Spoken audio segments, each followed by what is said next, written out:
Hey everyone, Golden Ninja 3000 here again. Today I'm super excited to be here talking about the new LEGO Star Wars Ahsoka set based on the ongoing Disney Plus series. I'm really loving the show, way more than I expected for someone that's not a huge Star Wars fan. But of course, I'm a huge LEGO Star Wars fan, and so I'm really excited to go into all of these awesome ships and minifigures that the LEGO group produced for Ahsoka. Before we get started though, I do want to remind everybody that I am an employee of the LEGO Group, but all opinions expressed in these videos are my own and don't necessarily reflect the opinions of the LEGO Group. And of course, LEGO is a trademark of the LEGO Group of companies, which does not sponsor, authorize, or endorse this site. So there are 3 sets here for Ahsoka. 4 spaceships were made in total, but there are no location-based sets yet. On the right-hand side, we have the New Republic E-Wing, which came in a set with Shin Hati Starfighter all the way on the left. Then we have Ahsoka's T-6 Jedi Shuttle, which is the smallest of the 3. And then, of course, we have the new Ghost, which is, I think, what people were most excited about because this is the first LEGO Ghost since 2014. So it's been almost 10 years. And I have to say, I did want the 2014 version, and I'm really happy with the 2023 version. But before we get into the builds themselves, I do want to talk about the minifigures first. We have 14 here if you count the 2 droids as well, and all of these figures are really, really awesome. There's a ton of new molds, plenty of new prints, so let's go ahead and dive into them by taking a look at the bad guys first.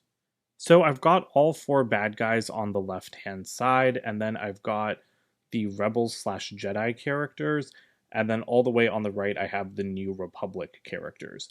So like I said, let's go ahead and start with the bad guys. I don't know what to classify them as because they're not Sith, and they're not Jedi either. I've seen a lot of people calling them Dark Jedi, so let's go ahead and take a look at Baylan Skoll and Shin Hati. These are the mercenaries in Ahsoka, and again, they used to be Jedi and they aren't anymore. Sorry the focusing takes so long, but I think that these minifigures are pretty good overall. I guess they take a long time to focus, so I'm not going to look at them individually, but both of these characters have brand new face prints, new torso and leg prints, of course, and I think that they were really well realized. I'd say the only thing that's off about them is the color of their lightsabers, which should be like trans neon orange, but that is a color that's no longer produced by LEGO. So I understand why they're just trans red. I will be swapping them out for trans neon orange though. I've already bought pieces on Bricklink to upgrade these figures because I also want Baylan Skoll to get a more spiky hairpiece, and I did buy extra capes and hoods for the characters as well. Next up, we have Marok, who is an Inquisitor-like character, and he has a brand new helmet mold, which I think looks excellent. He also has the classic double-bladed Inquisitor lightsaber and Inquisitor shoulder armor, but we don't actually know if he's an Inquisitor, because it was never said in the show, and there are spoilers ahead. Marok is just like a smoke monster, I guess, that was created by Morgan Elsbeth, who you might recognize from The Mandalorian. This figure is pretty cool as well. Her skirt is plain black. I always prefer when those are printed, but it is just plain black in the show, so no real need for that. Although this is actually pants in the show, like it's pants that look kind of like a skirt, so I did buy just regular legs for her as well. But she has a brand new hair mold, which I think is really awesome, because that is the kind of attention to detail that themes like Star Wars gets. As for our main band of rebels, from the left we have Huyang, then we have Sabine Wren, of course Ahsoka Tano, and on the rightmost side we have Hera Syndulla. Ahsoka is basically a sequel to the Rebels animated series, which I have not seen, but like I said, I'm still really enjoying the show. I know about these characters from like just other LEGO sets and from reading on the Star Wars wiki, so honestly that's kind of been good enough for me when watching the show. Huyang, I think, was in the Clone Wars. He gets a new head mold, which again is just kind of really deluxe and exclusive. Sabine has her lightsaber, and I love her armor. I do really like Mandalorians now after watching the Mandalorian show, and she has a pretty nice design. You can also take off her helmet, and she does come with a hairpiece. I prefer keeping her helmet on though, not just because I think she looks cooler, it's also because I don't love this hairpiece. I think it's the most accurate one that LEGO has. in production right now, but I do miss her old hairpiece that was used, I think, around 2016. And then I think Hera looks pretty perfect. Someone paid $60 for her on Bricklink. That is insane. She comes in a $170 set, but this minifigure is not worth $60 on her own. It is really nice though. Love the printing, and I do really like her hairpiece as well. I've actually never owned one of these aliens in Star Wars, like with the long Leku, so I think having her is pretty cool. And then, of course, we have the star of the show, Ahsoka. Let me go ahead and move Sabine's helmet out of the way there. She looks excellent. Like, this figure is just perfect. Like, I'm so happy I own her. I really like Ahsoka as a character, even though I haven't seen her in anything except the live action shows. She just intrigues me, but not enough to watch the animated ones. And I think she's brought to life perfectly here. I love the printing. She even gets arm printing and a brand new mold for these shorter live action, like tentacles, montrals, I think they're called. So that's really cool that she gets an exclusive new headpiece. And again, it is like very different from her last minifigure. So I'll bring in her last minifigure, which is from the Clone Wars. So I guess she's supposed to be like 17 during the Clone Wars. It is a little bit odd because like the show kind of breaks Star Wars canon by having an older Ahsoka with shorter head tails.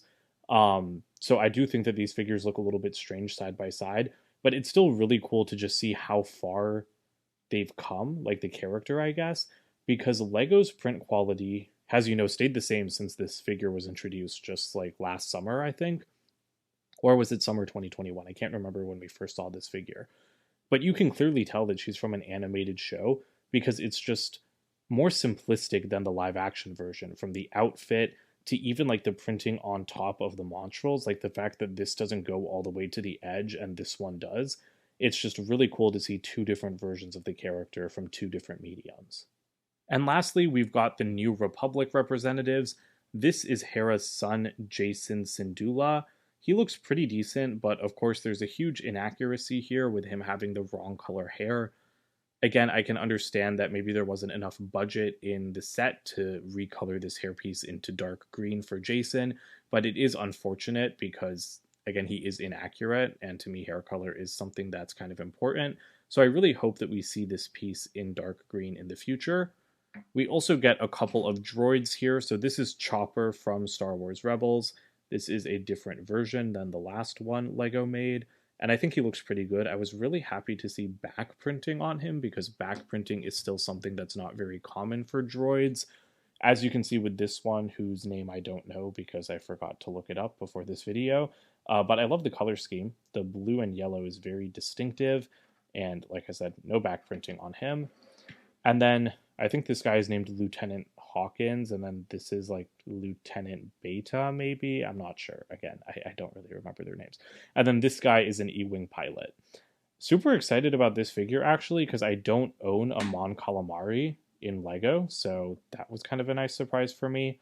And Hawkins is a good figure as well, and so is the pilot, and the pilot actually comes with a hairpiece too, which was a really nice surprise.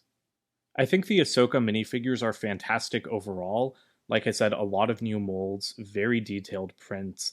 The only thing is that we're missing some hugely important characters, namely Grand Admiral Thrawn and Ezra Bridger. Thrawn, I think, is the bigger omission because he was in the trailers and we knew that this show would be about Ahsoka hunting him. So I'm really disappointed to not see a minifigure of him in any of these sets. Luckily, I have the minifigure from 2017, so next time I go home, I will definitely be bringing him into this little figure collection.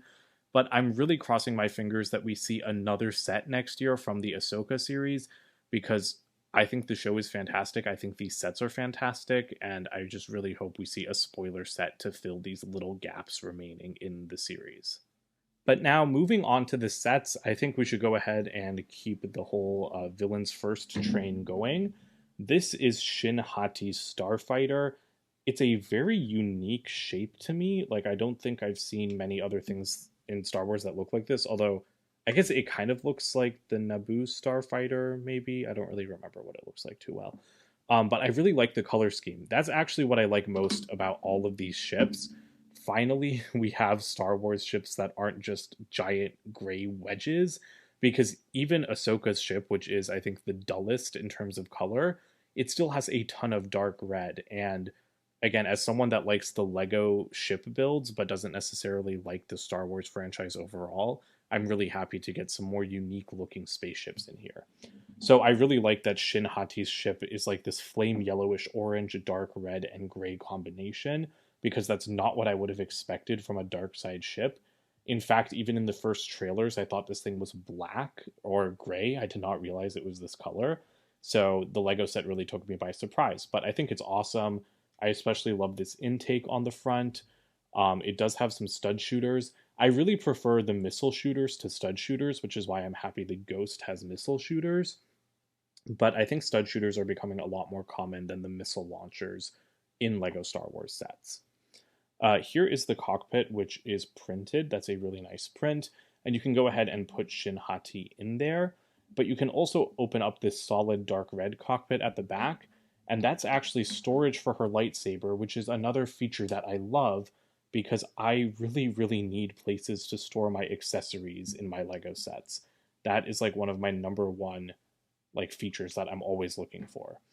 But yeah, Shin fits in here pretty nicely. You just have to lean her a little bit far back for such a big ship. But there we go. Then she's tucked away. The other thing that's really cool about both this and the New Republic E-Wing is that there's a ton of storage space. So if you lift this part off, oh, this is actually where I put the New Republic E-Wing guys here. I forgot about that. But you have storage space in here, and then you can grab this little section by the stud. And if you take it out correctly, you can see there's storage for a blaster down there. That is a really, really awesome feature, and it's really funny to me too, because that's just so much more storage than I would expect for a ship of this size. And since the New Republic E-Wing came in the same set, we'll just take a look at that next. I was honestly really on the fence about buying the whole set. I considered just buying the minifigures and Shin's Starfighter on Bricklink or eBay, because I didn't think I wanted or needed the E-Wing. I'm not the biggest fans of like X-Wings, and this really reminds me of an X-Wing, but I have to say I like this way better than the X-Wing. I thought the build was a lot of fun. It was really interesting how the wings like locked into place, and I think it looks excellent. And again, it does remind me of an X-Wing with the whole canopy and nose section, but to me it's just kind of a more interesting shape. I guess because it's less common, like maybe that's just it. But yeah, I like the color scheme with the white and the blue, and then you do have some engines at the back.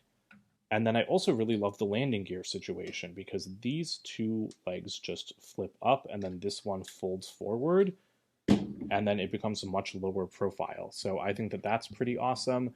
You can, of course, lift up the cockpit to place a minifigure inside, but before you do that, you can actually grab the seat by the back, and then underneath there is storage for a blaster. So again, Shin's ship and this one are both pretty large, but I'm really pleased to see how well the designer used all of the available space here. Although it is a little bit tough to get that in there if whatever is stored there is not fitting properly.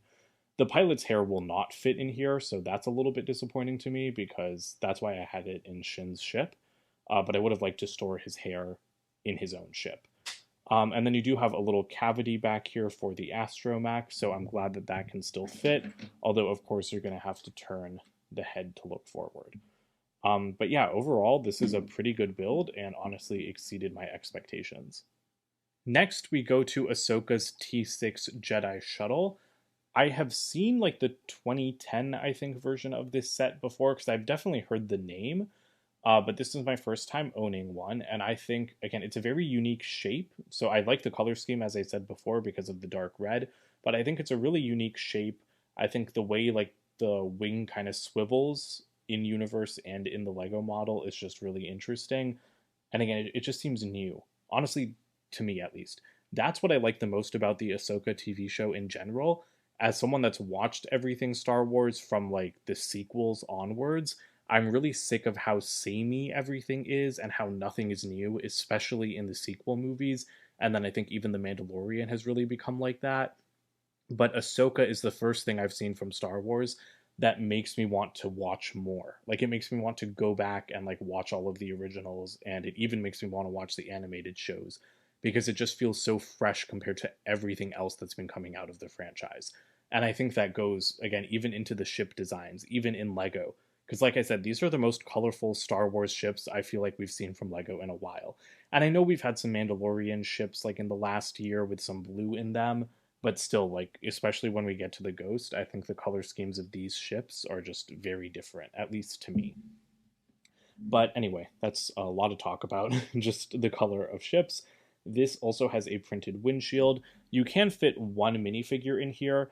I will say that I think this is the build that I have the most problems with because I really think you should be able to fit more than one figure in the cockpit. You know, Hu Yang is always in the cockpit with Ahsoka in the show, or Sabine is, and so I really just wish that you could fit more than one person in here. But Ahsoka does fit in there quite nicely. And there is storage for her lightsabers, because, like I said, storage is something I always want more of. So you can slide her lightsabers right in here, which I think is perfect, way more convenient than even clipping them somewhere. And then you do have storage for one of Sabine's guns in there, and this is where I like to keep Sabine's hairpiece when her helmet is on. And then on the other side, you have what looks like a little bed, but I don't think you can actually fit a minifigure in there. It's kind of too tight. But you do have a little clip where you can clip Hu Yang's wrench in as well. So it's nice that there's storage there. I kind of wish that this set wasn't $80. I think it's well priced at $80, especially considering the minifigures it comes with. But I would have loved if this set was like $120 just so that there was more budget to make it an actual shuttle. Because to me, a shuttle should definitely be able to fit more than one minifigure. And I mean, it is kind of micro scale almost because this is the rear gunner section that Sabine mans in like this second episode or third episode. Um, so yeah, so it is kind of like there's some scales at play here because this thing is way bigger in universe than I expected. And again, Sabine and Ahsoka are always in it. Like they're always around that table in the center of it. I really wish it was a little bit bigger so there was more interior detail because I love interior detail on my ships of any kind from Lego. Pirate ships, spaceships, you name it. We also have stud shooters at the front, which is cool. Flipping this over, you can see one of my other complaints is that unfortunately there are no, there's no detail on the other side of the wing, but I guess it'll be easier to look at that once we fold in the landing gear, because as you can see, this thing really wants to rotate. So it rotates very smoothly. I'm really impressed with that motion. I think it's excellent. And if you just kind of flip it like that, then I actually need to zoom out quite a bit because, yeah, this is not going to work. But yeah, here you go. You can kind of fly it around. I still don't know what the best place to grab it from is, and I kind of have to move this very far away from the camera. But this is an amazing look. I wish I could display it like this, but I don't know what kind of display stand I'd have to build to be able to do that. So this looks fantastic, but when you get to the other side, you can see that it is very, very plain. There's only like 2 dark red pieces on the underside of the plates. So I really wish that some effort had been made to continue that dark red pattern because this is supposed to look the same from both sides, and it just doesn't feel like any effort was really put into the underside. Although I can understand that because, you know, a lot of Lego sets are only designed to look good from like the main angle. So I can get why parts budget wasn't allocated to the underside. But again, that's just another reason why I wish this had been a bigger set so it could have had more budget to give us a little bit more interior space and to finish off the underside of the wing. Last up, we have the Ghost, which is the biggest of the models. Of course, this has, I think, almost 1,400 pieces. Retails for 170 US dollars. I have to say it's smaller than I expected for that price, but it is extremely detailed, and it does come with the second ship with the Phantom 2. So we'll take a look at that in just a second. But first of all, color scheme. So much brighter than I think like anything I've seen from Star Wars because there's such a mix of colors. You have green, blue, white, gray, red. It's just really cool to me. Like I really like the look of this ship. It looks very clean, I think, compared to other Star Wars ships. Like I feel like out of all the Star Wars ships I've seen, this is the one that I'd want to live on, like compared to the Millennium Falcon or even Ahsoka's shuttle. So I just like the design of it overall, especially with the multiple cockpits. I think that that's awesome. This one is printed. Unfortunately, that is a sticker. I was hoping it would be printed, and I was a little bit disappointed about that because every other cockpit in this line of Ahsoka sets is printed except for this one, and I guess the edges of the one on the Phantom 2. So yeah, so I feel like that should have been printed. But this is the newer transparent black color that Lego rolled out in like May for a Mandalorian set. That's really awesome as well because I really like this shade for cockpit windshields. I never had an issue with the old transparent brown, but I do think that this just looks a little bit cleaner and a little bit cooler. So yeah, you do have some like turrets up here. So this one moves up and down. And then you do have one at the bottom that also moves up and down. And this is actually linked to a spring-loaded mechanism on the bottom where if you turn this from side to side, it'll actually trigger missiles to shoot out. So that's a really nice feature that I wasn't really expecting. So I'm pretty pleased with that.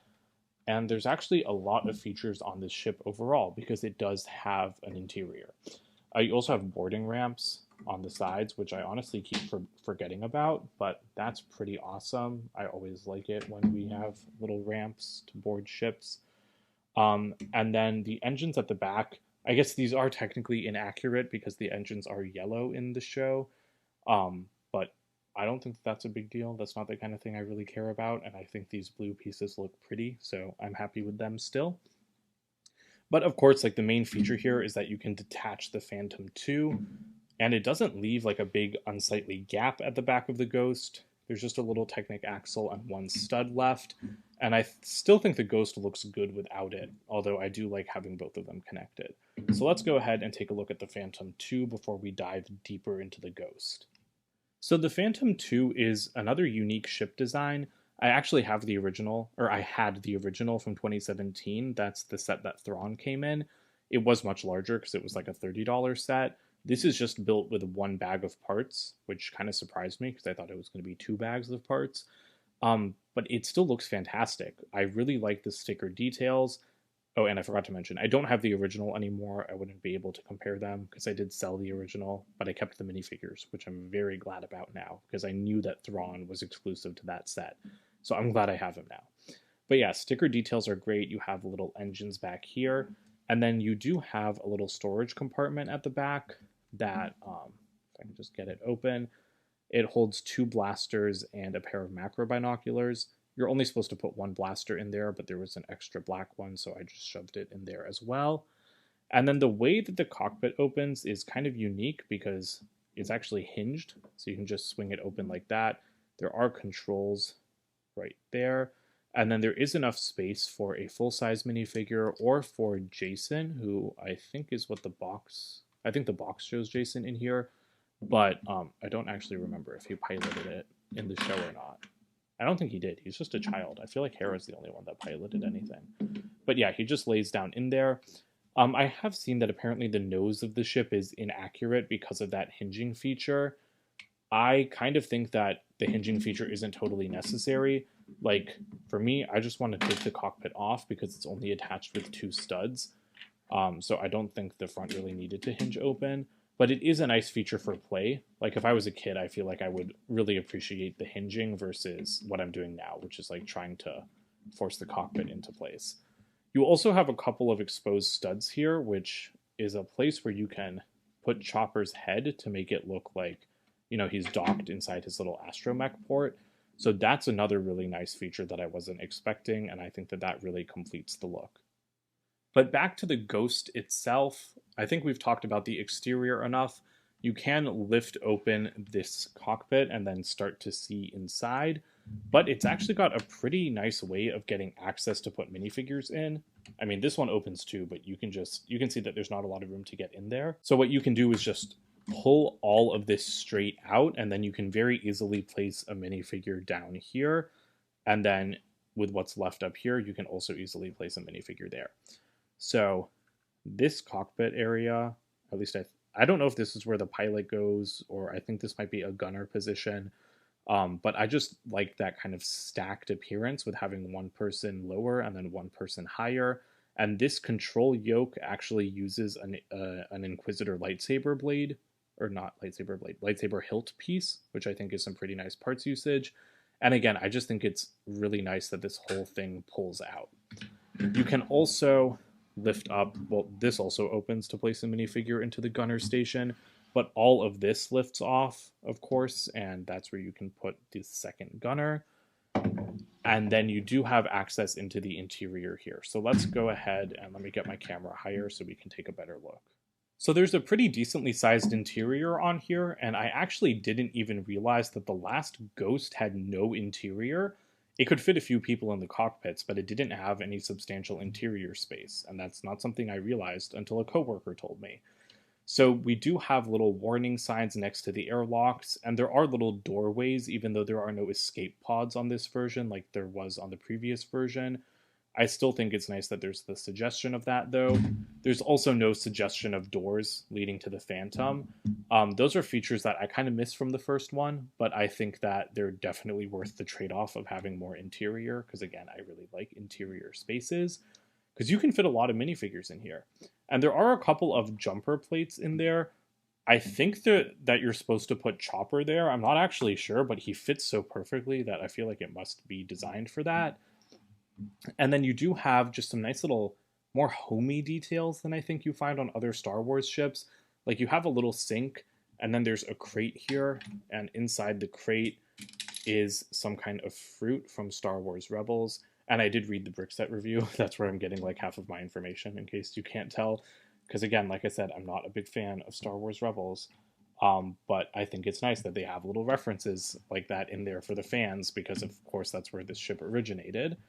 And then over here is like a little control panel. Sorry, I hit the microphone there for a second. But there's a little control panel where you can pose another minifigure. And again, these are the kinds of details I like, because I'd love to have a minifigure like typing on the control panel while other people are flying the ship.